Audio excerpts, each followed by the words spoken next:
Le crédit à 125%, mythe ou réalité? Bonne nouvelle, la réponse est réalité. Par contre, il s'obtient véritablement à 3 conditions. La première, c'est la mise en garantie d'un bien immobilier que vous possédez déjà, que ce soit un investissement locatif ou une résidence principale, ou encore un bien que posséderait par exemple un membre de votre famille.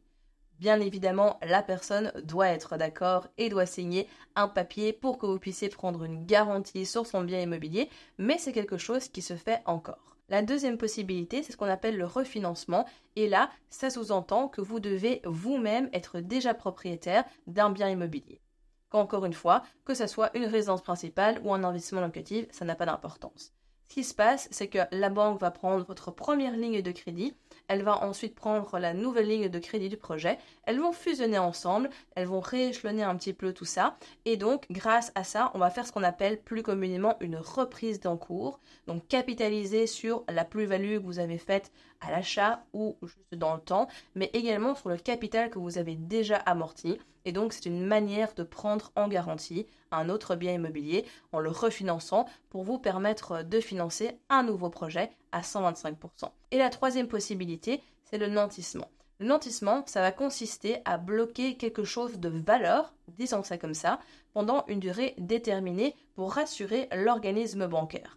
Cela peut être en bloquant une somme d'argent pendant une durée déterminée, 6 mois, 1 an, 2 ans, 3 ans, ça va dépendre du projet et du risque que pense prendre la banque en vous prêtant de l'argent pour votre projet immobilier. Ça peut être en mettant en garantie une épargne pension, une assurance groupe, une EIP, une PLCI si vous êtes en société en tant qu'indépendant. Ça peut être aussi bloquer des actions que vous avez en bourse. En fait, cela peut prendre différentes formes à partir du moment où vous détenez quelque chose de valeur avec lequel la banque peut se sécuriser.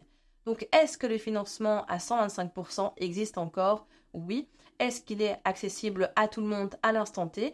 Peut-être pas. La bonne nouvelle, c'est que si vous achetez un premier bien immobilier, que vous l'achetez correctement en le faisant comme il faut, donc en dessous du prix du marché, vous faites une plus-value à l'achat, éventuellement vous le rénovez, vous prenez une plus-value sur les travaux, vous commencez à amortir du capital, etc. Eh bien, vous allez pouvoir à un moment donné utiliser ce bien, soit pour un refinancement, soit pour une mise en garantie, pour pouvoir créer un effet de levier et obtenir les avantages dont je vous parlais ici au niveau du crédit à 125%. Donc la morale de l'histoire, c'est que vous pouvez déjà investir et ça c'est une excellente nouvelle. Par contre, si ce n'est pas encore le cas, investissez maintenant, ne perdez plus de temps parce que vous allez pouvoir capitaliser très très rapidement et vous verrez le temps passe à une vitesse dingue et en moins de temps qu'il en faudra pour le dire, eh bien vous pourrez le mettre en garantie et continuer à investir et à développer votre parc immobilier. Si vous souhaitez en savoir plus sur les financements possibles en Belgique, nous avons créé une formation thématique qui s'appelle Financement Max qui vous apprendra tout ce que vous devez savoir et vous pouvez vous la procurer en vous rendant sur le lien en description.